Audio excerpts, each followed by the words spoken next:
إلى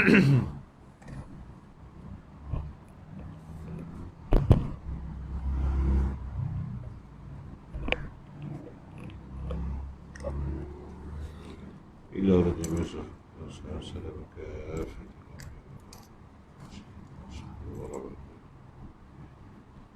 الفاتحة.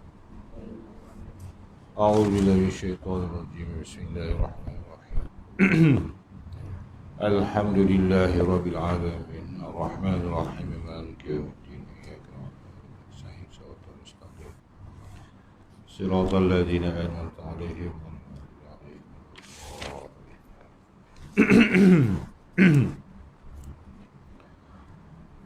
أعوذ بالله من الشيطان الرجيم. بسم الله الرحمن الرحيم. الحمد لله رب العالمين والصلاة والسلام على أشرف الأنبياء والمرسلين وعلى آله وصحبه أجمعين. سبحانك لا علم لنا إلا ما علمتنا إنك أنت العليم الحكيم. Rabbi syrah li sadri wa yassir li amri wa hlul 'uqdatam min lisani yafqahu qawli. Muka surat 130 kitab Jawi. Kitab Rumi 67 kitab Rumi ni. 130 Jawi.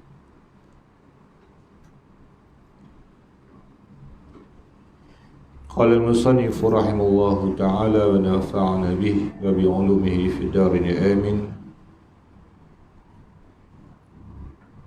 Zakat galian dan harta tertanam yaitu zakatul ma'dan wal rikas. Kalau dalam kitab Mata Badrin dia sambung sekali babu zakati arudut tijari wal ma'dan wal rikaz, iaitu zakat arud tijari iaitu perniagaan, dia dah kita baca dah hari tu. Kemudian masuk ma'dan wal rikaz. Hari ini ma'dan wal rikaz. Zakat galian dan harta tanam. Baik, seperti yang saya sebutkan, ada kekeliruan di dalam setengah buku yang meletakkan contoh bagi harta galian. Dia kata adalah petrol yang wajib zakat. Ini dia faham galian tu dalam bahasa Melayu. Kita belajar bahasa Arab dan kita ambil hukum daripada kitab Arab. Dia balik pada asal tarif, pengertian, definisi daripada bahasa Arab, bukan daripada bahasa Melayu. Kemudian dia bukan terjematul harfiah. Dia ada istilah dia. Rikas mana apa, ma'dan mana apa. Jadi kalau ambil terjemah dia yang jadi silap, kita bimbang benda yang tak dihukum Allah maka dihukum. Baik, dalam bab zakat galian kata dia. Tengok kitab. Dalam bab zakat galian ada dua perkataan Arab yang selalu digunakan, iaitu ma'dan. Ma'dan ni galian.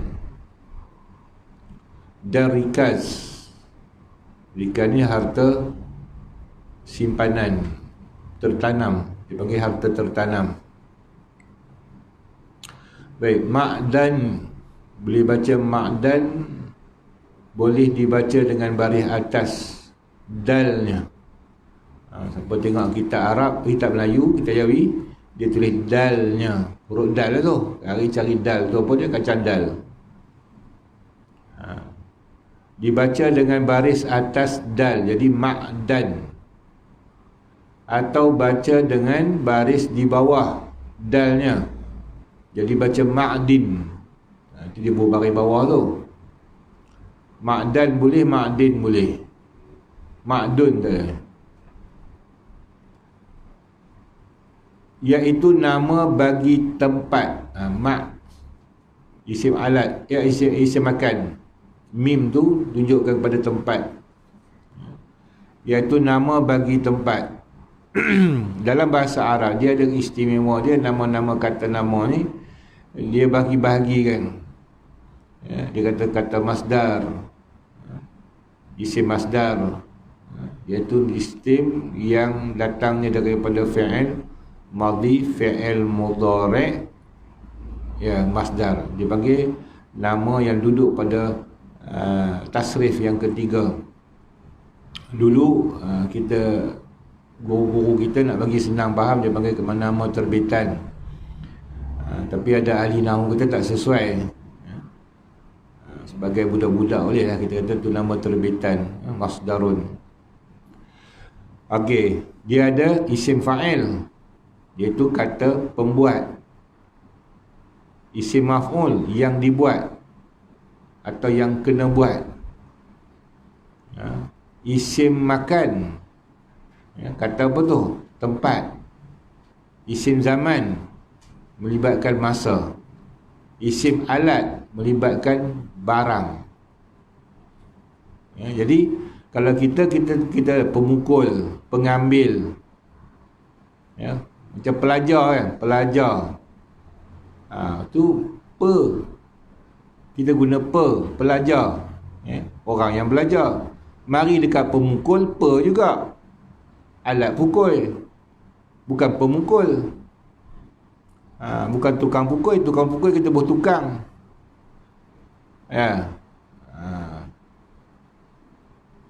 Penjaga contoh, asal jaga jadi penjaga. Dia tak boleh kata alat menjaga, tak boleh juga. Alat jaga tak kata penjaga pula, orang dia kata penjaga. Arab ni dah ditambah mim dia dah berubah makna dah. Dia dah tu. Maq'ad contoh, masjid. Masjid daripada kata sajadah, sujud. Sajadah yasjudu sajadan. Jadi masjid, tempat sujud. Madrasah, madrasah sekolah, tempat belajar. Ilmu mim. Jadi sebab itu dalam khilaf ilmu tauhid kita dah bahas dengan fahaman Pada'i dan sebagainya, itu khilaf lughawi. Perkuasa ke pengkuasa ke, bahasa Melayu ni macam-macam. Isim alat boleh, isim fa'il boleh. Dia itu. Tapi orang Arab dia confirm dah. Kalau madrab, pemukul. Maq'ad, tempat duduk. Isim makan dia panggil. Isim zaman melibat masa. Maghrib, tempat huruf. Kalau waktu huruf. Kalau tempat huruf terbenam matahari, terbenam. Masyriq, maghrib. Isim makan. Jadi bila sebut ma'dan atau ma'din ditambah mim, jadi tempat dijadikan oleh Allah, dalamnya ada emas dan perak. Lubang dia panggil. Lombong, istilah kita lombong lah. Dia panggil ma'din. Kita ada pula tempat, sebut tempat lombong, tak ada. Lombong-lombong, tu bahasa Melayu. Arab panggil ma'din, tapi kalau kita terjemah Melayu, tempat. Boleh juga digunakan perkataan ma'din ini atau pada logam itu sendiri. Kalau ikut asalnya logam lah. Mana-mana logam. Jadi kalau kaitkan dengan petrol, bukanlah logam. Kotlah nak gunakan istilah mengatakan ma'din itu dia kata kena bayar zakat. Itu pun salah. Pergi segi bahasa pun salah. Segi syarak lagi salah. Segi bahasa dikatakan petrol tu ma'din dah salah. Walaupun dia digali. Dia bukan jenis galian. Dia cairan. Dia bukan ma'din. Apatah lagi dibawa dia ke hukum syarak, lagi salah. Segi bahasa pun salah. Orang sekarang dia ikut terjemah, ikut dia suka faham. Galian ni adalah emas perak dalam hukum fiqh. Yang kita bahas dalam hukum fiqh ni emas perak. Galian emas perak. Lain pada tu dipanggil galian juga, tapi bukan hukum zakat. Dia tak berkait dengan zakat. Maksudnya di sini ialah emas atau perak. Terang kalau buka rujuk kitab ni. Saya jumpa ni dalam kitab buku kafar. Buku kafar ni kadang-kadang dia perujuk, nak buat buku tu, rujuk buku besar-besar sangat tapi tak faham. Kalau dia rujuk buku ni pun buat ringkasan untuk buku kafar, dah settle lah. Tapi kita ni kadang-kadang rasa macam koman sepanar sangat kalau pakai buku ni. Sebenarnya ringkaskan daripada buku ni dah boleh menepati dah apa yang diisi dalam buku kafar tu. Jadi dia merapu lah. Masuklah zakat tu, zakat ni, fatwa-fatwa terkini. Tak payah dengan budak-budak nak keluar fatwa terkini. Itu bukan asal hukum. Kita hukum fiqh ni ambil pada asal. Ulama Azhar pun dia sendiri, kita kata kalau berfatwa, macam-macam mazhab, macam mana pendapat, ada fatwa ijtihad dia sendiri. Tetapi dalam segi belajar, dia ambil asal. Dia ambil asal kitab kitab mahali, dia tak ubah yang tu. Pasal itu asas hukum. Atas asas pelajaran kita tak boleh bubuh fatwa-fatwa ni, fatwa ikhtilaf ni. Dia kena ambil asal dia, usul fiqh. Lepas dia dah jadi ulama' baru dia campur aduk. Ulama' Azhar ni, ulama' pondok yang dia kekal dengan mazhab Syafi'i dia. Tapi asas dia tetap juga, dia tak campur aduk. Kita hari ni buku tadika pun kalau boleh nak bubuh 4 mazhab.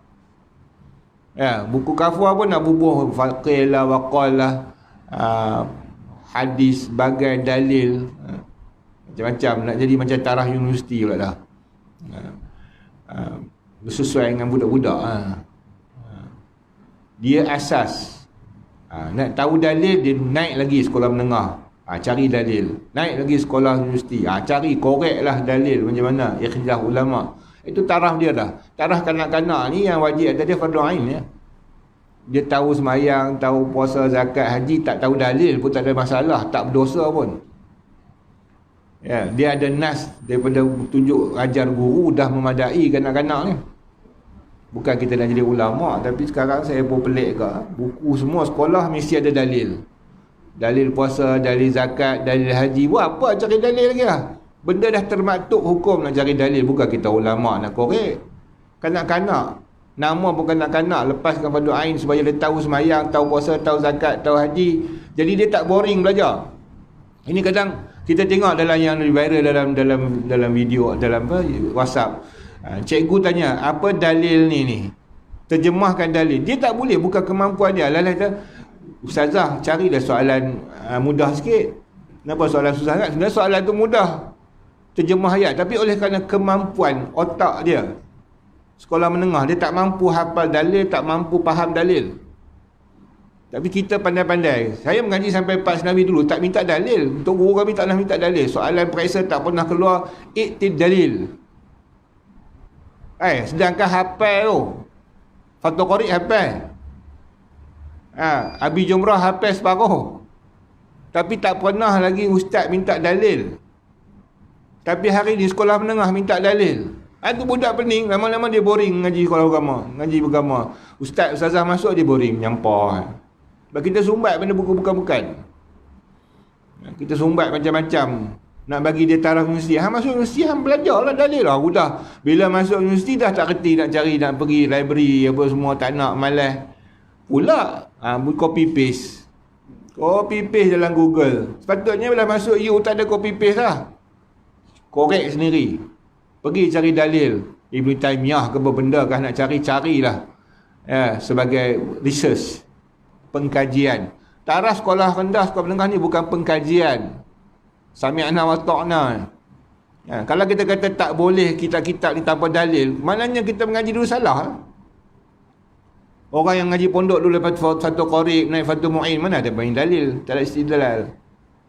Dia bukan mencari dalil. Kecuali ngaji usul fiqh. Ngaji usul fiqh kena cari dalil lah. Sebab apa? Contoh. Ni contoh dalil kata nasah mansuh. Macam mana? Kena buat keluar lah ayat Quran dia, hadis dia. Bidang tu. Kadang-kadang kepakaran tak ada. Orang ni dia bukan kepakaran dalam bidang tersebut. Buat buku. Seronok dia. Syok sendiri. Betul merapu lah, merapu. Macam-macam merapu. Okey. Tak nak rujuk lah. Ingat, kalau kita tengok kitab dia clear. Okey. Maksud di sini adalah emas, perak, terang. Rikas contoh. Rikas itu asal maknanya tersembunyi, asal makna rikas pada segi bahasa. Maksud di sini bukan yang tu. Oh, harta tersembunyi. Siapa sorok lelaki, harta bini, ya, mak kula dekat ya. Maksud di sini adalah emas atau perak yang dijumpai tertanam dalam tanah. Okey, semua harta tak oleh orang jahiliyah, nampak tu, terang. Kalau kitab fiqh dia terang. Harta tu bukan milik persendirian. Okey, saya beli tanah dengan rumah sekali. Pergi korek nak buat kebun, contohlah, bukan betul. Ya, buat kebun belakang, nak tanam pokok ubi kayu. Korek, dapat gelang. Satu gelang. Ya. Boleh saya ambil? Saya kata halal sebab saya beli tanah kali gelang. Ni harta rikas ni, saya kata. Tak boleh. Gelang yang ada kat negeri kita ni bukan harta rikas. Tengok dulu umur dia. Ini tuan tanah dulu kot, bini dia mari belakang ni jatuh kot gelang dia ataupun cincin dia. Ya, tanya balik tuan tanah tu, ni gelang siapa? Sebab kita beli bukan sekali gelang. Kita beli tanah. Dak, ni harta rikas. Dia kata, sudah, harta karun. Tak boleh hukum harta karun. Harta karun ni memang karun kau lah. Contoh, harta Jepun. Itu karun. Orang ramai selalu sebut harta korun. Kenapa dia istilah harta korun? Sebab harta karun ni dia tak tenggelam. Kisah korun ni, ya, Korun ni kaya raya sungguh. Beza dengan Fir'aun, kehebatan Korun adalah kekayaannya.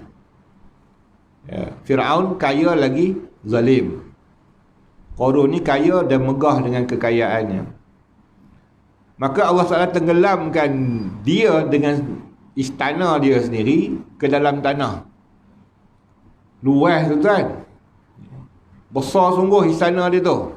Kalau kita pergi hari ni, kita boleh melawat sutuh ataupun bumbung loteng dia. Dia ada loteng. Loteng dia, saya rasa 2 kali bangunan ni. Tu baru loteng, tempat dia rehat. Belum lagi istana dia. Bila kita tengok tapak istana dia tu, berkotak-kotak kan, rumah harap kan dia berpetak-petak itu. Ya, nampak berpetak-petak gitu. Mana dia kata Arab tu, di bawah tu ada berapa lapis lagi bangunan dia, yang semua harta dia. Itu yang tertimbus dengan tanah. Ya. Dan kata dia, orang putih cuba masuk nak dapatkan harta korun dalam tu tak boleh sebab macam-macam binatang dia. Kalau jengking, lipan, ular, kata dia, siapa masuk dia mati. Jadi harta tu dah banyak gitu dalam tu. Yang dah jumpa oleh Mak Saleh ni banyaklah harta karun ni. Ada harta dia, dengan harta karun tu dia tenggelam dalam tanah. Sehingga kata orang tempatan, tasik korun tu, yang sekarang dia panggil tasik korun, dia ada tempat istana korun tu yang tenggelam jadi tasik. Punya luas, punya gaya. Jadi sebab tu dia kata bila jumpa tanah, bila korek tanah jumpa kata ni harta karun ni. Istilah, jadi istilah lah. Istilah bukan istilah buku, istilah orang kampung. Ni harta karun kata dia. Sebab harta karun tu banyak sangat tenggelam dalam tanah. Jadi maksud di sini harta jahiliah, harta orang dulu-dulu, harta Jepun termasuk lah. Kita dah. Maka tenggelam dalam tu. Milik siapa tu? Sekarang ni bukan milik rikas lah. Dia milik kerajaan kan ni. Kalau ikut undang-undang kerajaan, segala tanah yang kita duduk, kita bukan milik kekal. Kita pajak 100 tahun. Pandai lah orang dulu, pemerintah dulu. Kita memang pajak, kita kena renew sebenarnya. Tapi dia tak suruh lah renew. Dia boleh ambil tanah kita bila-bila 100 tahun. Jadi sebab tu bila kata nama pajak, harta yang ada dalam tanah sekalipun minyak, itu milik kerajaan. Kita tak boleh claim diri kita. Ataupun emas yang tumbuh daripada tanah kita tu, itu segi sistem undang-undang lah. Ya, kita beli atas nama pajak sebenarnya. Beli dekat kerajaan. Tapi kita dah jadikan kerajaan bebas kan, kita boleh passing ke orang. Tanah kita jual ke orang ni, jual ke orang ni. Ya. Terutama ladang. Ladang memang perjanjian dengan kerajaan, iaitu tanah bukan milik kekal. Dialah pajakan dengan kerajaan. Selama 100 tahun atau 99 tahun. Itulah lebih kurang. Okey. Jadi harta rikas, emas perak juga. Kejumpa ketua besi tak mau. Batu permata pun tak masuk zakat.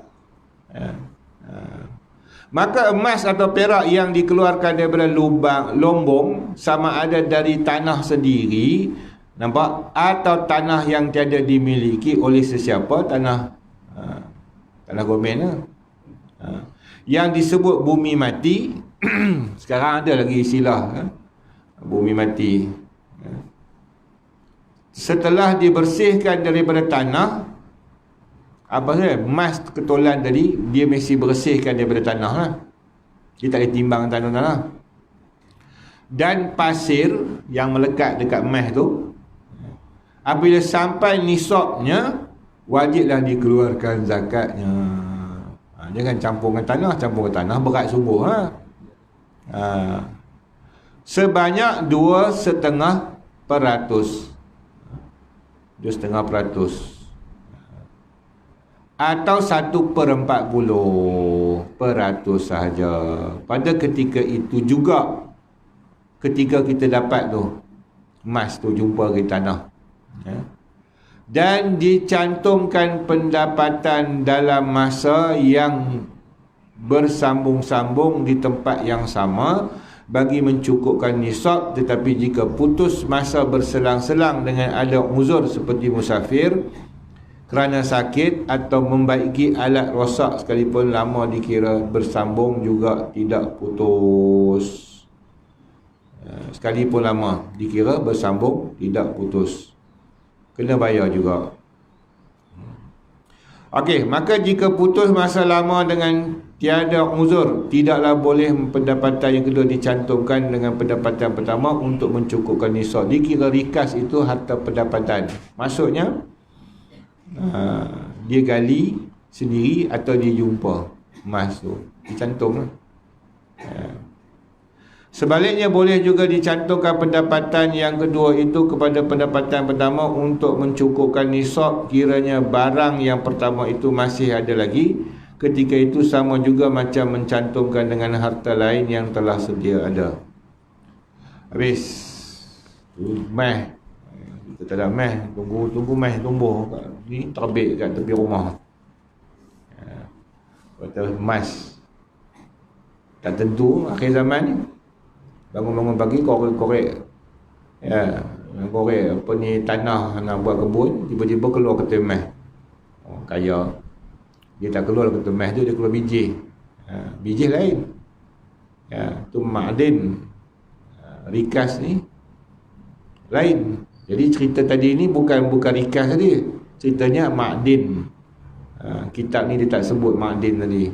Balik pada hukum ma'adin, dia pergi dapat emas di tanah dia, kena bayar zakat lah. Sebagai contoh, kata dia, jika seorang melombong perak gali pertama, nampak? Itu pendapatan pertama tu, dan dapat sekadar 150 dirham, kemudian dia berhenti, tidaklah wajib ia zakat sebab dia berhenti. Dia hari tu juga dia kalau ikut dia dapat emas, hari tu kena zakat. Tapi hari tu tak dapat. Dia dapat 150 dirham, tak kena zakat lah. Betul dia berhenti daripada menggali emas. Tak wajib dia bayar zakat 150. Kemudian selang berapa lama dia buat kerja semula, takdirnya dapat sekadar 150 dirham. Duit yang emas yang hari tu, timbangan hari tu, sebab dia tak cukup zakat, dia pun tak bagi keluar zakat. Tapi dia tak belanja, dia simpan emas tu. Masuk pada hari ini, dah berapa hari dah, dia pun gali balik. Gali-gali, campur yang hari tu, jadi 300 dirham. Sekiranya pendapatan pertama itu jadi masih lagi ada, kenalah, dia kata itu tadi masih ada lagi, kenalah dicantumkan pendapatan yang kedua itu kepada pendapatan yang pertama. Dia kata hari tu tak kena, ni pun tak kena, dah cantum, jadilah wajib cantum lah. Bagi mencukupkan nisab, tapi zakatnya atas yang 1 gram saja, iaitu 1/40, 2,5% daripada 150. Okey, habis. Kerja mencari biji secara mendulang sama hukumnya macam melombong. Apa beza mendulang dengan melombong? Melombong ni banyak lah, dia korek buat lombong sendiri. Yang mendulang ni dia pergi tepi-tepi sungai tu lah. Kalau Mersing kan lah, dia pergi masa dulu tengah popular kat Mersing, pakai-pakai bawa dulang nak mencari emas. Semua tu kena bayar zakat. Tak kira lah lombong besar ke lombong kecil ke.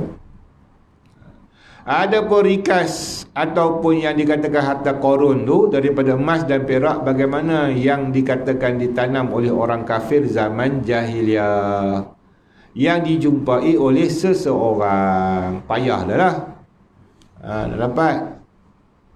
Sama ada dalam tanahnya sendiri atau dalam tanah bumi mati, dia jumpa seperti di bawah kubur-kubur lama, kubur-kubur jahiliah dan lain-lain. Jika beratnya sampai nisab, wajiblah mengeluarkan zakat sebanyak 1/5. Dia berat sikit, 1/5. Sebab bukan harta hasil dia, bukan titik peluh dia. Kata orang, tu pun syarak bagi. Kalau tidak ni, boleh saja hukum syarak kata balik pada ulul amri, putih mata. Ni dia bagi juga untung kat orang yang jumpa. Banyak lah tu, 4/5, 1/5 dia bagi zakat. Supaya jangan ada orang lain dengki, dia dapat harta percuma. Pada ketika itu juga, dan baki 4/5 jadi hak miliknya. Untung.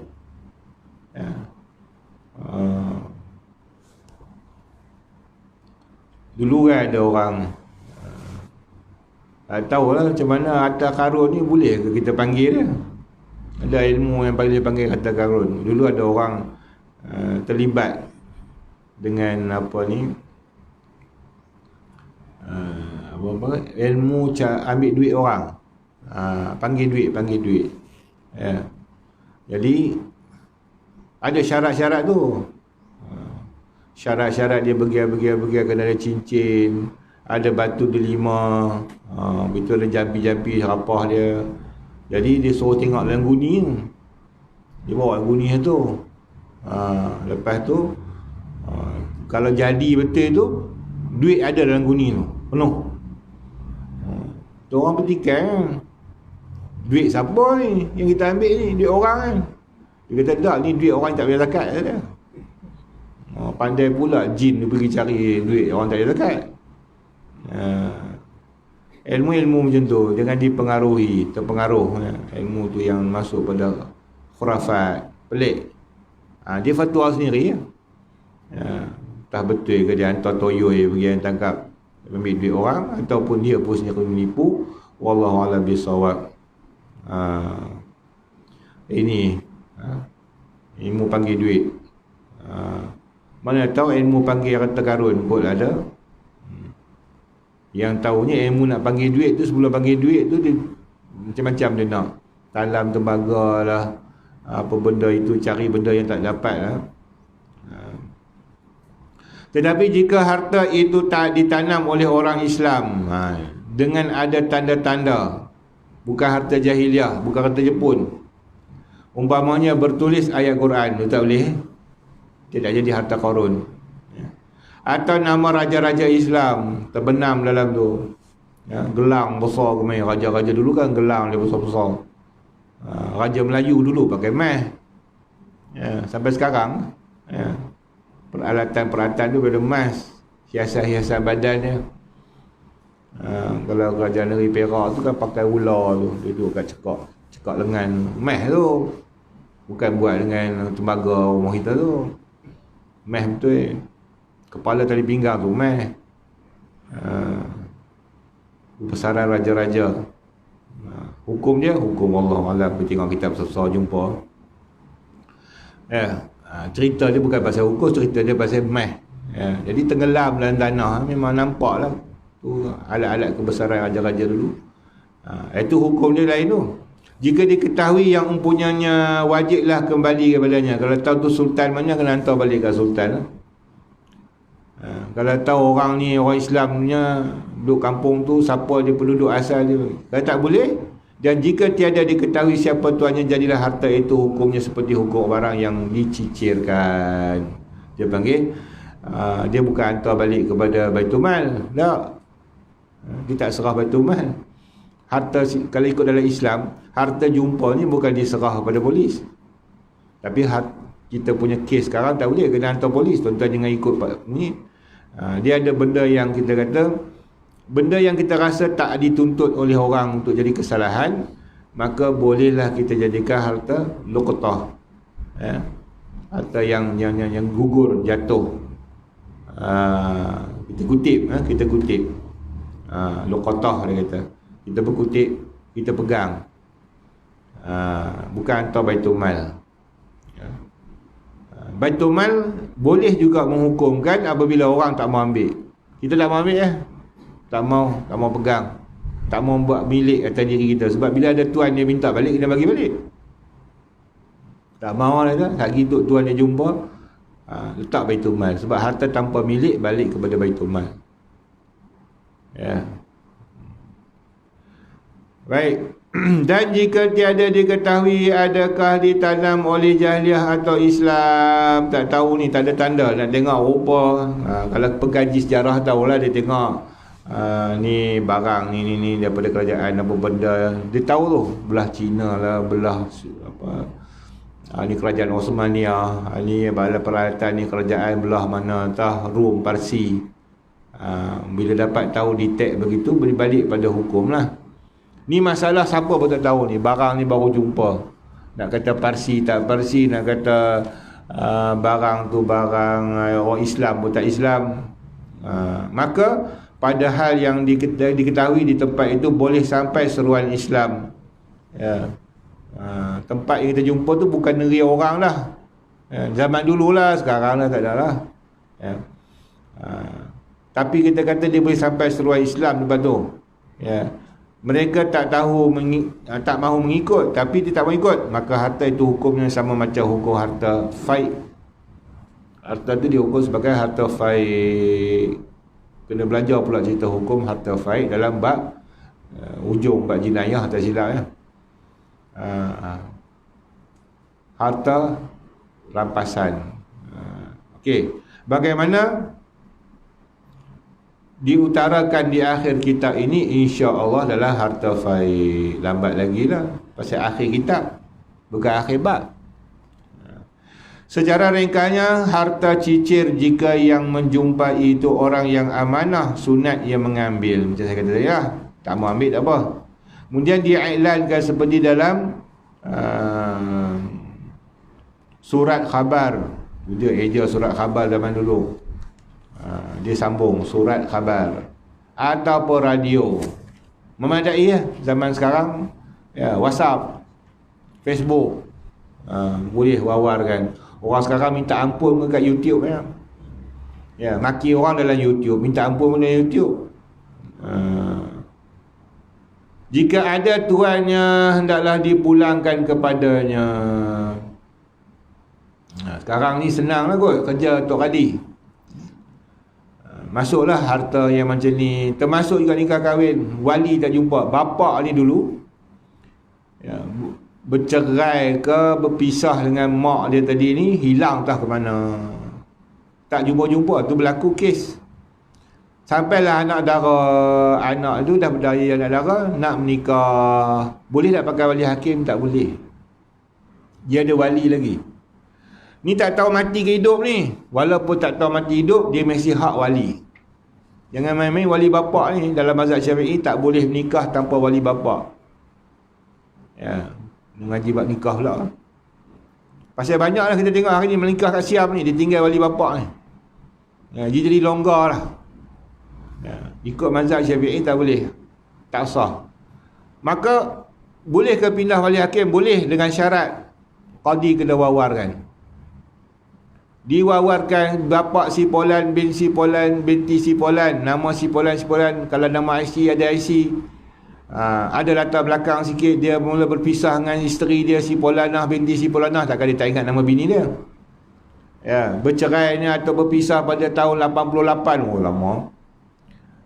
Diminta untuk menjadikan wali bagi anaknya yang nak menikah sekian, tempoh seminggu wawarlah video YouTube apa bagai, dah masuk Facebook, masuk YouTube, bapak dia tak muncul-muncul. Maka baru dipindah pada wali hakim. Usaha ini dak lari nikah di Siam, cari wali, buat wali tahkim, nikah sana. Senangnya. Itu dah pakai mazhab mana wallahu alam. Ya, mazhab Syafi'i tak boleh. Lari pada wali tak boleh, haram. Dia tinggal bapak dia, pergi lari kat Siam, itu tinggal wali ni mana? Lari dia wali. Kalau wali lari pada dia boleh. Mana bapak dia? Bapak dia keluar negeri berapa tahun dah tak mau balik. Tahu ada. Kalau panggil balik dah. Balik wali hakim. Ya, pergi kat wali hakim. Pasal tahulah dia tahu ni dua jauh. Itu baru boleh pergi wali hakim. Itu pun kena wawar juga dulu. Kalau ikutnya mazhab Syafi'i, dia tak boleh tu. Tinggalkan wali asal. Wali mujbir. Ni habislah bab nikah ni, caca merebah lah sejak kahwin di Siam. Banyak pula fatwa-fatwanya. Dia dalam mazhab Syafi'i ni, terutama ulama-ulama turas, dia kata nikah ni kalau silap sikit jadi zina je. Jadi walaupun ada khilaf dalam bab nikah, banyak khilaf dalam mazhab 4, dia kata kita pegang yang syadid. Itu pesanan Syekh Nuruddin lah. Pegang yang syadid, yang ketat. Sebab dia nak mengelak daripada zina. Takut berlaku kita terlepas daripada hukum yang tu, jadi kita buat memudahkan nikah jadi zina. Itu pandangan ulama turas. Pandangan ulama contemporary, dia kata tak, kalau kita biarkan ketat, dia kata banyak orang berzina pula. Dia nak mengelak daripada dia tak kahwin langsung atas apa dasar mazhab, dia tak kahwin apa langsung, ya, terus dia berzina. Lebih baik dia berkahwin atas nama mazhab yang ringan kerana mengelak daripada zina. Macam tu pula faham orang contemporary. Maka sebab tu dia benarkan kahwin kat Siam, kahwin bebas. Ada wali dah, tak ada wali, pakai wali tahkim, sah kata dia. Tu ulama contemporary. Macam tu lah bezanya dengan Syekh Yusuf Qaradawi. Dia bermudah dalam bab nikah. Yang mengharuskan nikah uruf ni Dr. Qaradawi. Ulama lain tak benarkan. Sebab dia kata kalau kita tak benarkan dia kahwin, dia berzina. Jadi dia pakai kaul yang ringan untuk lepaskan daripada hukum zina. Kata dia gitu. Kata ulama tak boleh pasal benda ni dia mesti strict. Sebab kalau tak strict dia jadi tak sah. Tak sah jadi berzina. Benda bukanlah nak menghalalkan barang yang asalnya haram. Strict lah. Mana boleh mudah-mudah. Jadi masing-masing dengan hujah yang kuat. Masing-masing. Tapi kalau kita tengok contemporary ni, dia lebih kepada nak memenangkan orang yang jahil. Orang tu dah jahil, dah bergelumang dengan dosa, nak menangkan dia. Ulama dulu nak menyekat maksiat. Sebab tu dia strict. Jangan sesekali dekat dengan maksiat. Wala taqrabuz zina. Maknanya jangan hampir zina. Hampir pun tak boleh. Maka dia strict. Ya, ulama terakhir ni dia kata dah gelumang. Nak macam mana? Daripada dia bergelumang, baik kita cari qaul yang dhaif masuk. Itu beza dia contemporary dengan ulama turas. Okey. Kita pegang kita lah strict supaya jangan kita bermudah-mudah dalam hukum. Apa ni, ulu amri terpulang dia lah. Dia nak strict ke tak? Dia punya dasar hukum dia, pemerintah dia mengangkat segala ikhtilaf. Kita yang kita duduk bawah ni, kita kena strict dalam bab ni supaya jangan orang bermudah dengan hukum. Bila bermudah dengan hukum, lama-lama dia jadi mangli. Susah kita nak selesai masalah. Curi anak dara orang, buat lari apa semua. Tu masalah di sebalik pada tu. Dia kata dah boleh nikah tanpa wali, dia bawa lari nak dara orang. Dia kan peduli halal haram, berdosa ke tidak lah. Jadi menyebabkan kadang-kadang fatwa yang bermudah-mudah membuatkan orang bermudah-mudah. Jadi masalah yang kedua pula. Masalah orang yang menggatai tadi dah memang selesai kalau kita bagi nikah dengan atas mazhab yang ringan. Ya, talfiq. Kata apalah apa nak kata sah. Sah segi dia seorang dengan perempuan tu. Yang masalah yang bergedek-gedek yang bawah ni masalah nak tuntut ni lagi banyak masalah. Okey, dah harta faid dibagi kepada 5 bahagi, 4/5 diberikan kepada angkatan tentera yang ditetapkan oleh raja untuk berperang sabilillah, bukan bagi kerajaan. Nabi 1/5. Baki 1/5 itu dibagi kepada 5 bahagian pula untuk Rasulullah sallallahu alaihi wasallam. Bagi ini dipindahkan kepada masalah orang Islam selepas mangkatnya. Bila dah Nabi mangkat, maka bahagian tu dibagi pada masalah orang Islam. Tak kacau dah 1/5. Daripada 1/5 tu 1/5 tu bahagiannya ada kat Nabi satu. Hak lain tu bagi pada orang lain. Maka semua tu dibagi pada maslahah. Untuk kerabat Nabi SAW daripada Bani Hashim dan juga Bani Muttalib dapat daripada 1/5 tu. Kemudian dibagi pada anak yatim, dibagi pada orang miskin dan orang musafir. Dia tak bagi pada ikut hukum zakat. Itu harta faid. Wallahu a'lam bissawab. Dimasuk zakat.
Okey, sambung dalam kitab Batal Badrin. Kitab saya ni muka surat 99.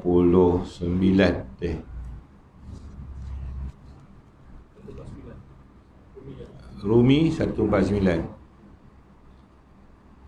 Yang satu lagi tu Balio lah 99. Sama. Tajuk baru Faslun 98. 98 Faslun. Qala al-musannifu rahimallahu ta'ala wa nafa'ana bihi bi ulumi fid darin. Amin. Kita tuan-tuan muka 98. Faslun setengah daripada jualan. Masuk dah habis dari itu. Yang lepas kita belajar bab jual beli, syarat masyurut ribawi. Dah habis masuk ribawi. Masih lagi dalam tajuk besar dia babur riba, tapi masuk fasal ceraian ataupun pecahan daripada bab babur riba. Masuk faslun, fasal yang kedua. Kitab lama ni tu susah ni, tak boleh nombor 1 nombor 2. Tu 2. Fasal pertama, fasal kedua. Fasal pertama tu setengah daripada jualan yang ditegahkan lagi tiada sah. Masuk lagi fasal yang kedua, sama tajuk dia. Setengah daripada jualan yang ditegahkan dia dan jualan dan sah jualan tu. Yang itu dia ditegah tapi tak sah. Faham? Dalam bab sah tak sah ni pun satu hal juga. Mengaji bagi faham. Kadang-kadang anak-anak murid duk mengaji lama dah. Bila tanya tu nampak tak faham, penat Lu WhatsApp kat kita tu, tak faham lagi duk mengaji lama ni. Letih ngajar. Tak faham-faham. Ada soalan. Imam lantikan, ni cerita contoh soalan tak faham.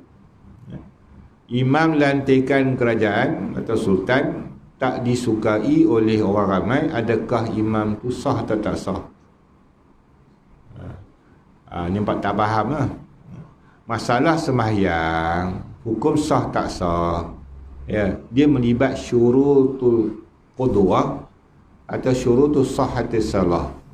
Buka sana, syarat sah sembahyang. Masuk tak mesti imam yang dilantik kerajaan? Tak. Ya. Masuk syarat qudwah ikut imam. Adakah syarat membatalkan ikut imam atau tak sah ikut imam itu mesti imam yang dilantik sultan? Tak. Segitu tak. Okey. Segi dikatakan orang yang jadi imam mestilah redha daripada makmum, itu berkaitan kan orang awam. Itu pun dia tidak melibat sah dan tak sah. Redha tak lain, dia bukan bab tu. Ya. Haram seseorang yang naik jadi imam sedangkan makmumnya mahsurin, orang yang majoriti besar tak setuju dia. Mahsurin, dia tak boleh seorang dua, tak boleh. Hampir seluruh daripada, kalau ikut mahsurin ni, kalau ikut Haji Cik Kodiang luas, dia kata 300 tu lebih. Dalam golongan kiraan 300, kemudian separuh lebih daripada golongan yang tak setuju, baru nama mahsurin. Katakan 2-3 orang di surau tak mahsurin. Jadi banyak masalah tu tak redha sebagai seorang jadi imam. Ya. Okey, katalah satu kampung tu tak setuju dia jadi imam. Tak setuju bukan tak sah, haram dia naik jadi imam, tapi sembahyangnya sah. Dia nak faham tu. Dia dah faham, dia tanya sah tak sah. Ada orang ni sah dengan haram dia tak sama, dia sama ke tak? Ni tengok lagi buat jual beli. Nak contoh kan. Tajuk yang lepas dia kata haram lagi tidak sah. Haram jual beli tu dan tak sah, kena kembalikan balik. Macam juga semayang haram lagi tak sah. Ada yang semayang haram sah, semayangnya haram tapi sah. Ada semayang pakai kain sutera tapi sah. Tapi kalau semayang pakai kain yang ada tai, haram lagi tak sah, haram juga. Dia berbeza. Macam tu juga jual beli. Jual beli ada yang dia haram lagi tak sah. Okey, ditegahkan tu mana haram lah, bukan tegah makruh. Masuk tajuk hari ni, setengah daripada jualan yang ditegahkan dan sah pula. Sah, mana tak payah kembalikan, tapi haram. Sah jualnya, mana kena bertobat lah, dah berdosa, tapi tak payah patah balik. Tapi kalau yang haram lagi tak sah, dia kena bertobat dan dia kena kembalikan jualan tu. Kena akad sah balik. Tobat kena bertobat. Seperti menjual oleh orang negeri bagi orang dusun yang membawa mata benda umum. Okey. Negeri mana pekan. Pekan lah. Kita kata pekan lah, Sendang Manjung. Orang bawa mata benda ni selalunya dikaitkan dengan barang-barang daripada keperluan kebun. Bawa ubi kayu ke, kayu tak kenyang kot ya. Bawa ubi kentang ke warak kan, bawa berlori-lori. Dia bawa kereta kuda itu atau kereta himar, kereta kaldai tu, macam kereta kuda lah. Kereta lembu kita pendek, kereta dia panjang. Dia bubuh penuh ubi keledek tu dengan ubi kentang, ubi keledek bagai. Jadi dia bawa daripada kampung. Tiba-tiba kita sekat dia. Kita blok dia. Sedangkan barang tu syarat dia berhajat ahli negeri. Bukan semua barang lah. Barang yang dibawa tu memang makanan keperluan, tepung atau sebagainya, atau gandum kepadanya, supaya dijualkan dia dengan harga harinya. Harga harinya. Okey. Kalau ikut orang tu jual borong, harga ikut barang yang orang bawa lah, tawaran tu. Dia tahu kalau orang ni bawa pergi ke kampung dia, bawa ke pekan, akan jadi harga murah. Dan ni aku sekat dia, ambil lori dia tu, kita pula jual sendiri. untuk dapatkan harga tinggi. Sedangkan kita tahu orang kampung keperluan masa tu. Ini hukum dia tak boleh, haram. Perbuatan tu haram, jual belinya sah. Perlakuan dia menyekat, dia blok barang yang nak masuk dalam kawasan, ya, untuk dia dapat harga tinggi. Kalau dia jual harga sama tak apa. Dia naikkan, dia up harga. Dia tahu orang ni jual murah, jadi dia kawalkan harga tu.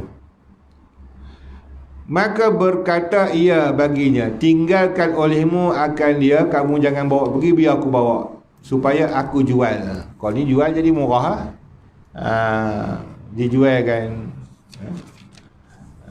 Ni bukan monopoli ni, dia belum masuk monopoli, dia menyekat untuk dia dapat untung banyak. Okey, aku jual sedikit-sedikit dengan dia supaya jadi mahal. Okey. Berbeza macam ni. Orang daripada kampung bawa kat kita, kita ambil sebahagian daripada dia. Dia jual murah kita jual kat orang banyak, mahal. Dia tak jadi salah sebab kita ambil komisen. Okey, dan komisen tu kita bukan seorang. Sekali dia hantar kedai lain pula, orang tu dapat komisen daripada barang tadi. Kita katakan ubi kentang lah. Saya punya kedai, saya ambil dalam 10 kilo, dapat komisen saya. Kalau kata saya ambil RM10, saya jual RM20 pun boleh, ikut harga tempatan. Kedai sebelah pun dia dah tengok saya ambil, dia pun ambil 10 kilo lagi. Kedai sana pun ambil. Jadi tak ada monopoli. Masing-masing mengambil dengan harga, walaupun kita ambil komisen. Tak salah ambil komisen.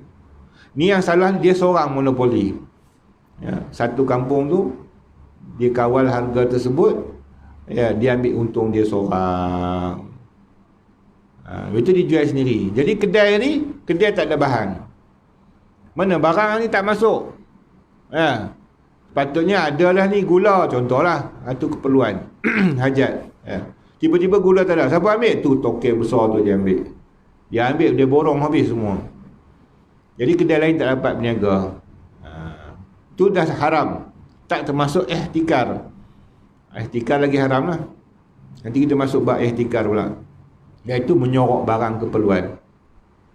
Ni dia jual pun salah lah, walaupun dia tak sorok, sebab dia monopoli segala kedai-kedai yang lain. Habis tu ustaz, tak boleh ke buka supermarket besar? Okey. Dalam Islam dia kalau ikut sampai memudaratkan kedai-kedai kecil, kalau ikutnya haram. Dia monopoli, habis semua. Dan dia bubuh harga murah, orang lain tak boleh berniaga dah. Ikut Islam dia tak bagi tu, sistem macam tu. Jadi kalau ikut kerajaan dia kena kawal harga.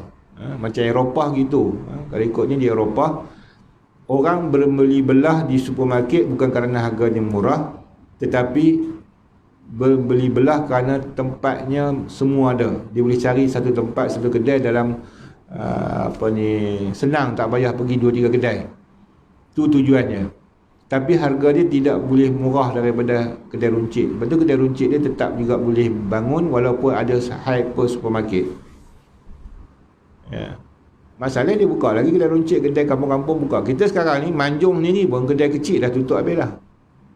Naik Tesco, naik Econ-Safe, banyak supermarket besar-besar. Orang dah tak shopping dah kedai-kedai pekan. Kedai-kedai pekan ni dah hidup segan mati tak mau namanya. Kalau pergi kedai runcit tu berabuk tu, tahu dah tak ada pelanggan. Kenapa tu? Hyper supermarket banyak. Kita megah lah dalam hyper supermarket. Pedagang-pedagang kecil ni menanggung beban. Itu mujur dia tak sekat barang. Dia tak menyekat, tapi dia menawarkan harga lebih murah daripada orang lain. Jadi kita peniaga kecil tak boleh maju, tak boleh. Dia memang dapat untung sikit kan. Okey, itu antara dia lah. Kalau ikutnya sistem Islam, dia kena kawal. Kawalan ekonomi ni di bawah kerajaan. Tapi sebelum ni kita tak kaji, tak buat research. Kita biarkan lama-lama dia menjadi melampau. Peniaga-peniaga kecil ni habis daripada kedai runcit sampai tutup berapa ramai dah.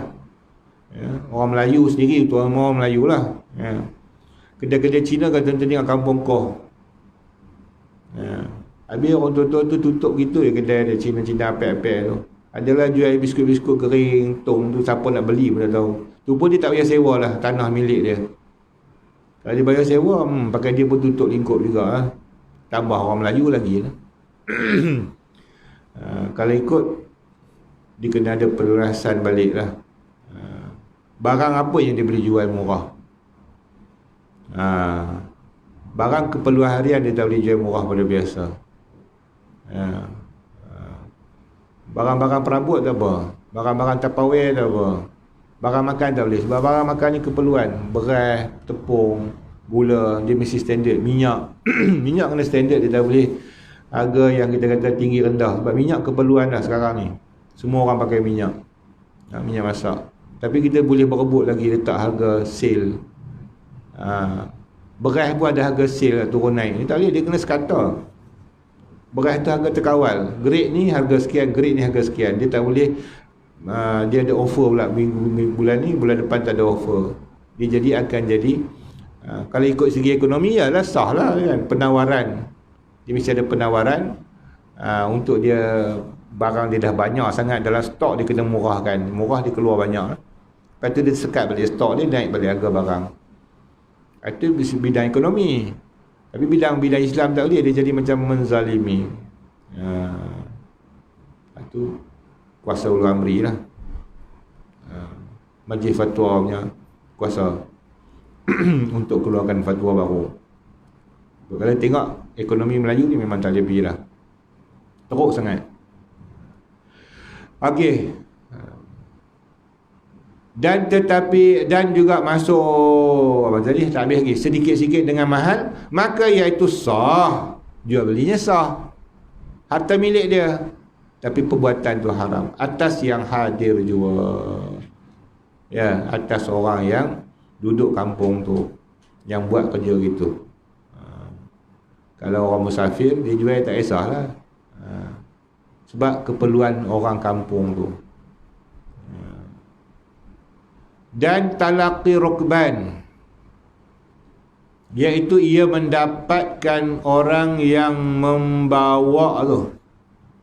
Membawa, dia tulis sini kitab saya ni, membawa mata benda kepada negeri. Maka membeli daripadanya dahulu daripada sampai kepada negerinya. Ini satu hal.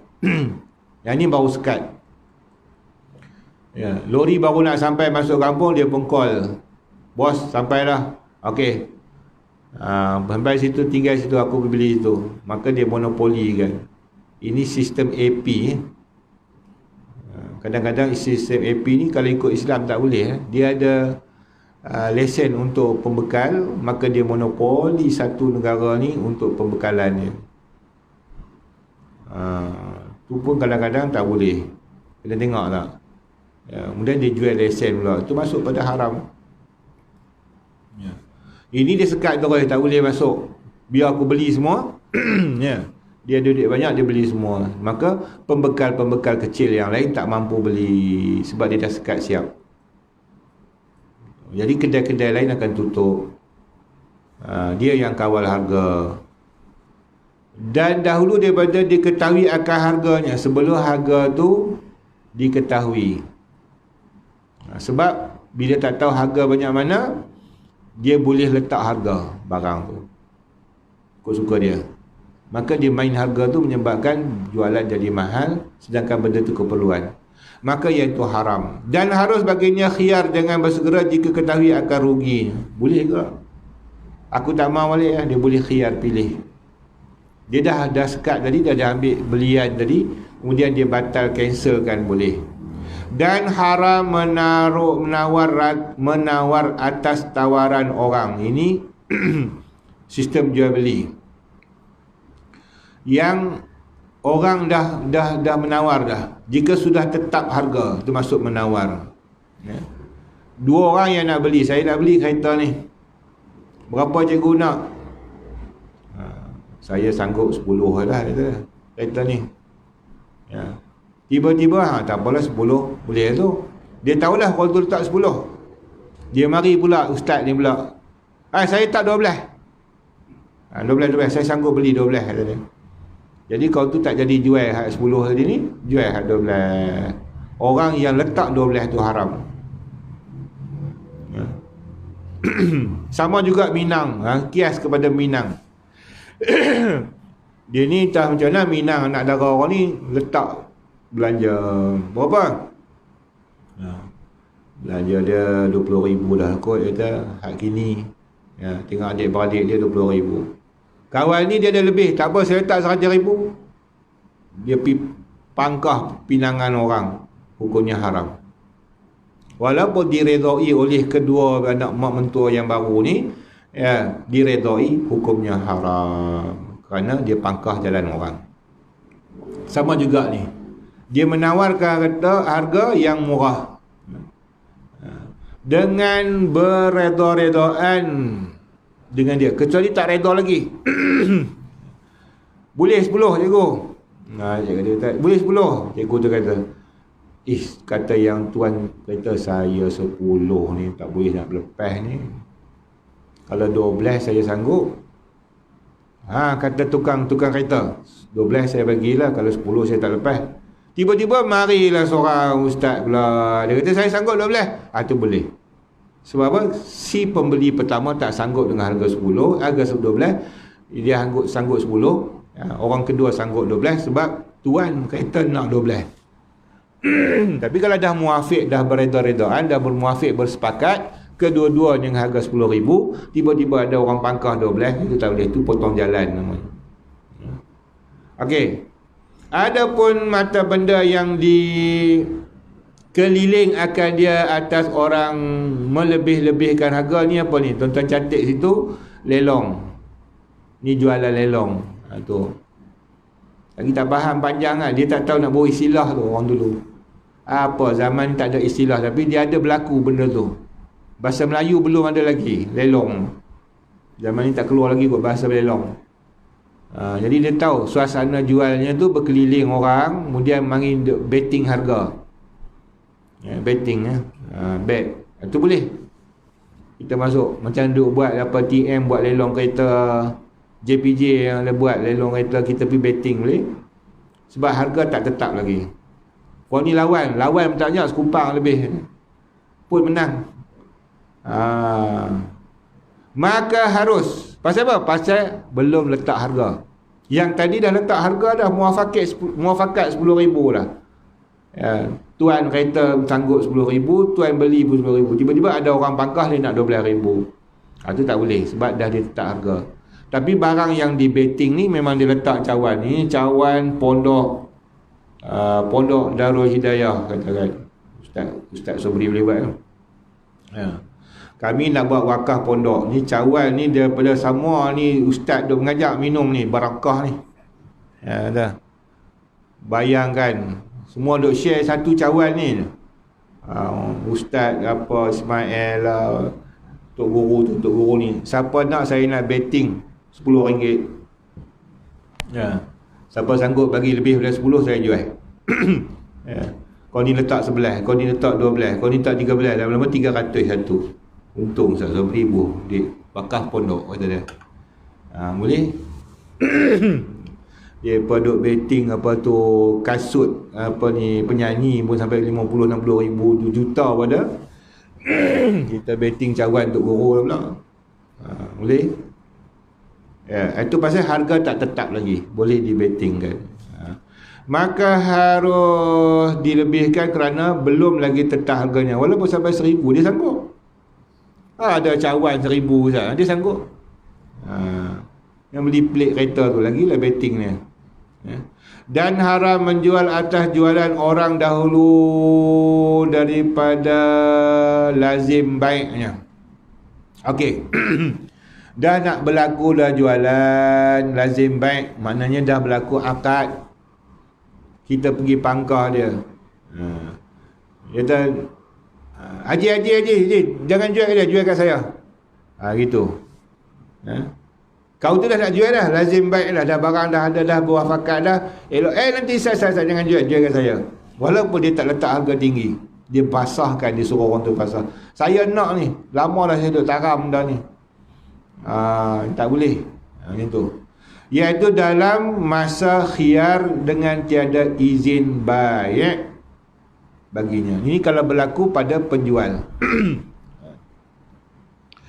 Saya nak letak misalnya kitab lah, jual kitab. Pergi kat kedai, token kedai tu, ni saya kitab ni saya dah tak nak baca dah.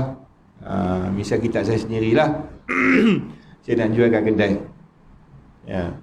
Tuan kedai tak apalah, saya nak beli. Ya. Tiba-tiba mari Ustaz Sabri, Ustaz jangan jual kat dia. Jual kat saya. Saya nak kitab ni lama lah saya cari ni. Ustaz tak abad awal tak jual ya. Cancel lah orang tu. Ya. Si tuan kedai tak setuju. Baik. Penjual. Saya lah penjual. Okey, ada silap. Penjual ni saya lah. Saya yang jual. Elok nak jual pada seorang, dia kata tak mau. Datang seorang, jangan jual kat dia, jual kat saya. Contoh gitulah. Dia sekat. Seperti suruh akan mushtari, orang yang beli. Dia suruh orang yang beli tu dengan memfasahkan supaya jualkan dia. Dah ambil balik duit entah, dia kata. Entah jangan ambil, jual balik kat ustaz. Jual. Dia suruh fasahkan dia beli. Ya, ambil balik dia. Tosa. Ada orang panggil itu. Bukan dia nak sedekah, dia tak bagi dia. Saya nama lah nak ni, ambil balik duit entah dia.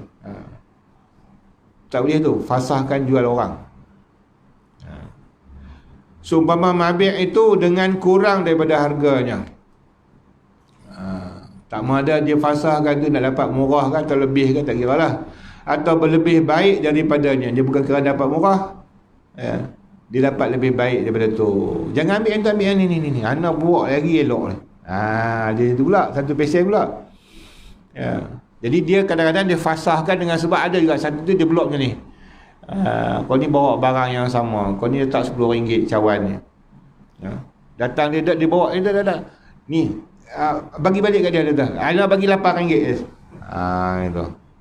Dia offerkan barang dia lebih murah ataupun barang lebih baik. Ini bukan buatan Malaysia, ni importnya kata. Dia fasahkan dua orang untuk dia tawarkan barang dia.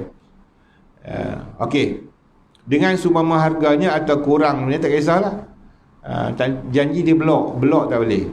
Haram membeli atas belian orang pada masa khiyar. Tadi dah berlaku lazim baik. Ini dalam masa khiyar masih lagi belum berlaku akad. Dengan tiada izin yang membeli baginya. Masa khiyar ni masa pilihan 3 hari. Atau belum keluar kedai lagi. Seperti disuruh akan baik dengan memfasahkan. Terbalik lah. Jangan jual kat dia, jual kat saya. Ni barang siapa ni? Ni adalah barang orang dah tempah dah ni. Dia nak ambil lagi nak ni. Tu belum khiyar lah. Itu pun tak boleh. Dia tu merata pi, dia kata saya nak pi tak boleh, jauh kereta pun tak ada ni, bagi jual saya. Dia blok. Itu pun dah tak boleh walaupun berlaku baiknya. Belum lagi, tapi dah tak sampai haram jualan tu lah. Tapi kira tak apa elok, apatah lagi dah dijual pada orang. Ya, dalam masa khiyar dia suruh batalkan khiyar tadi. Khiyar ni boleh pilih. Masa khiyar ni kita dah beli barang tu, dah akad dah qobat. Tiba-tiba belum keluar kedai, kita patah balik, kita kata saya tak mau barang ni, tak jadi beli. Duit ni sebenarnya nak bayar duit api, lupa je. Balik boleh. Walaupun dah catat risip, kena batal risip. Tapi sekarang mana boleh lah. Undang-undang komersial ni, undang-undang sivil ni tak boleh dah. Dah masuk risip, tak boleh batal balik. Di kedai pun tulis barang yang dibeli tidak boleh dikembalikan. Dia boleh kembali ambil duit balik tu kalau ikut Islam. Sebab dia tengok pada keperluan. Tapi masih dalam keadaan masa khiyar. Dah balik, dah buka, dah tepung, dia bancuh pun dah patah balik. Kata tak jadi beli tepung ni dah. Tak boleh lah, dah pakai dah. Itu bukan khiyar lagi dah. Cuma sivil ni dia bagi kelonggaran lah. Boleh tukar barang dalam tempoh khiyar. Tu je, tukar barang je boleh. Barang yang sama. Tukar duit tak boleh dah.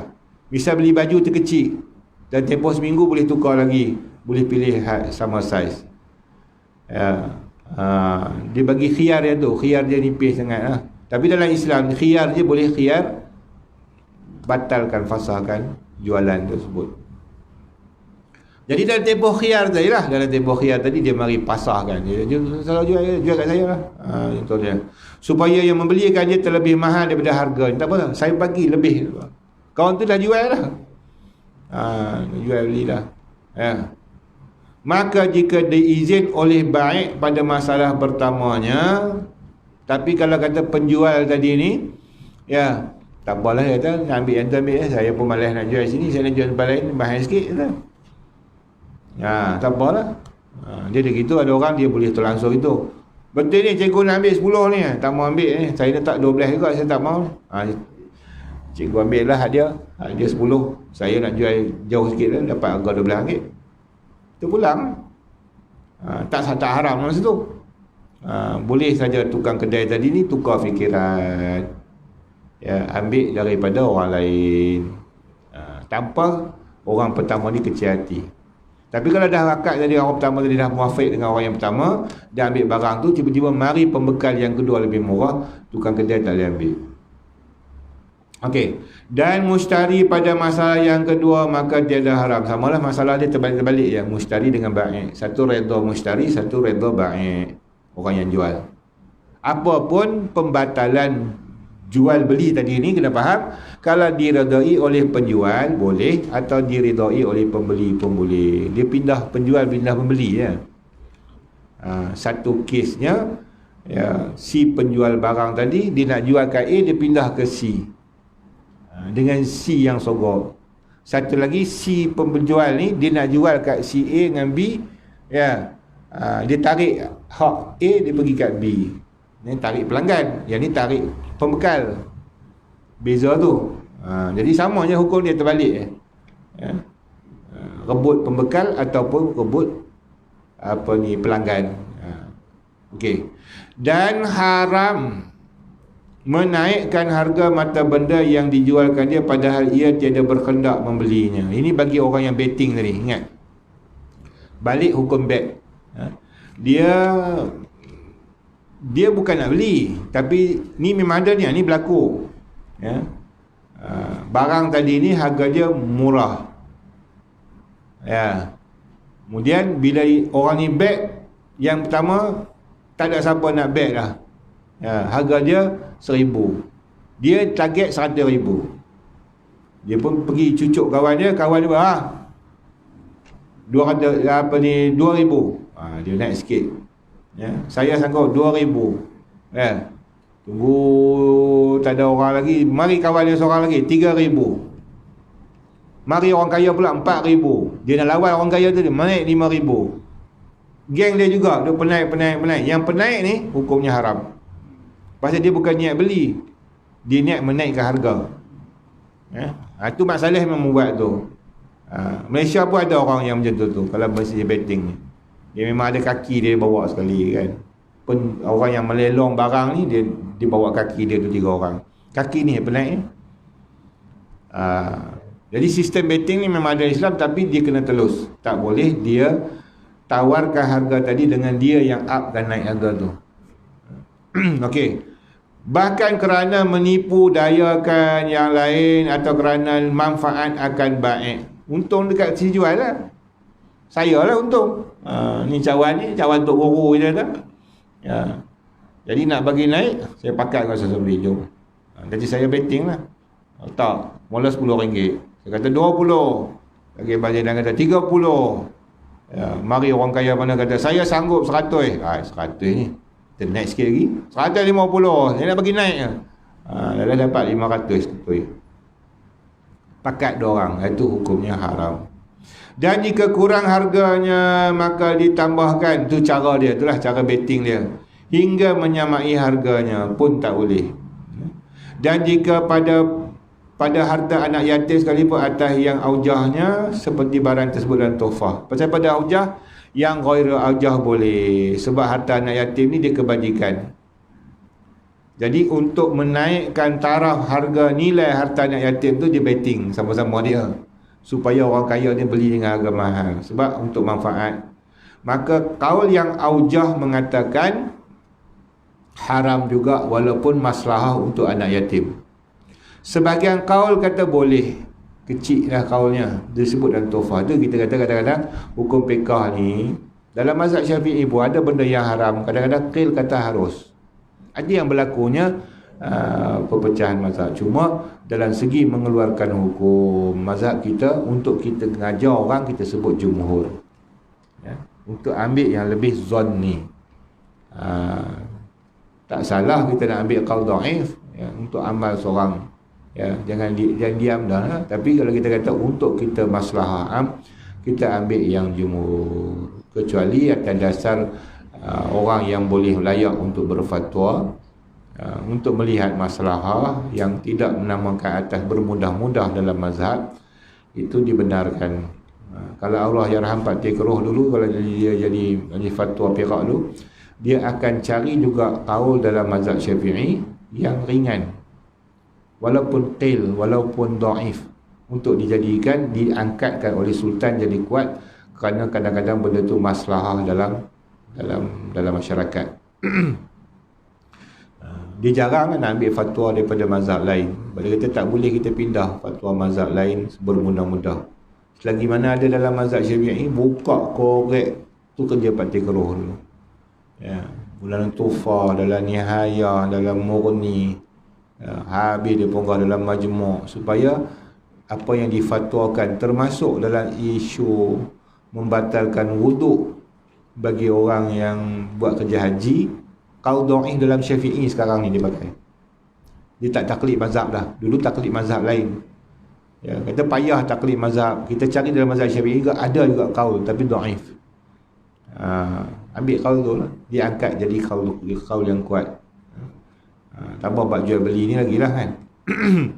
Jadi dia memang ada dalam mazhab. Kadang-kadang tu benda tu kata haram. Ya, ada ulama kata harus. Kenapa dia kata harus? Berani dia. Sebab kadang dia tengok pada maslahah. Ya, kata anak yatim perlu dijaga, jangan jadikan kata tu mati. Perbanyakkan. Dia kata boleh dia betting untuk dapatkan harta tu jadi mahal. Ya. Dan haram menjual rotab dan inab. Rotab ni kurma yang basah. Bukan dia keras, dia mekar. Tapi manis lah. Kalau kita dah tua, dah boleh kokak makan dah. Dia kelak-kelak sikit. Tapi dia keras. Tu rotab. Yang basah kita makan, yang jemur tu balah. Yang masak ranum tu balah, sampai dikeringkan tu namanya balah. Itu bahasa Mesir lah, bahasa lain saya tak tahu. Dan inab ni anggur kering. Kepada orang yang berbuat inab bukan anggur dia. Kepada orang yang buat arak. Rupanya rotab ni boleh buat arak. Rotab dijual pada orang yang buat arak, hukumnya haram. Ataupun anggur kita jual pada orang yang buat arak, hukumnya haram.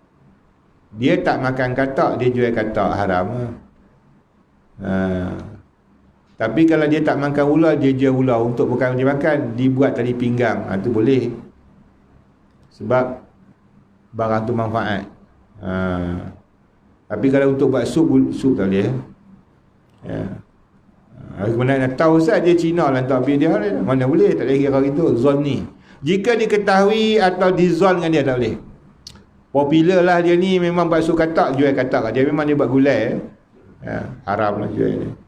Ataupun jual anggur kat dia, memang dia buat arak, dia buka kilang wine, sangpung sekali lah, walaupun hantar minum arak. Ya. Dia kata dah, dia ni tak buat kot. Tapi nampak gaya-gaya macam dia buat. Rupa-rupa dia tu zonni, tak boleh. Ya. Disangkakan besar dia ke gitu. Ya. Maka jika syak je, dia kata ya dia buat arak, tak kot. Iya, macam tu lah. Atau diwahamkan, macam ada nampak-nampak macam bau-bau. Itu waham tu, dia bukan yakin. Tuan-tuan, bau Ustaz macam samsu. Saya kenal bau samsu ni. Bau. Dia buat samsu ni rasanya. Tak kot. Iya kata dia. Itu waham. Zon ni dia pergi dekat, adalah tak ada tumpah ke, tu boleh lah. Ya, tumpah sini macam Macam Samsu ni tak nampak dia yang buat. Itu satu contoh. Itu zanni. Okey. Maka makruh dijualkan dia baginya pun hukum dia makruh. Ya. Jadi bab jual beli ni adalah keringanannya.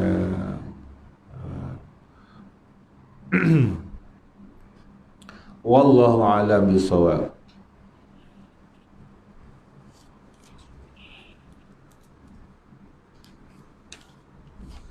Lepas tu baru masuk khiyar. Dah sebut khiyar ni banyak kali dah, baru nak masuk bab khiyar. Tak pekah ni sah. Bismillahirrahmanirrahim. Alhamdulillah wassalatu wassalamu ala asyrafil anbiya'i wal mursalin wa ala alihi washabbihi ajma'in. Allahumma iftah 'alaina al-arifin, Allahumma iftah alaina al-arifin, Allahumma iftah alaina al-arifin. Allah nawwir qulubana bi hidayatika kama nawwara bi syamsika wa bi rahmatika rahim wal hamd.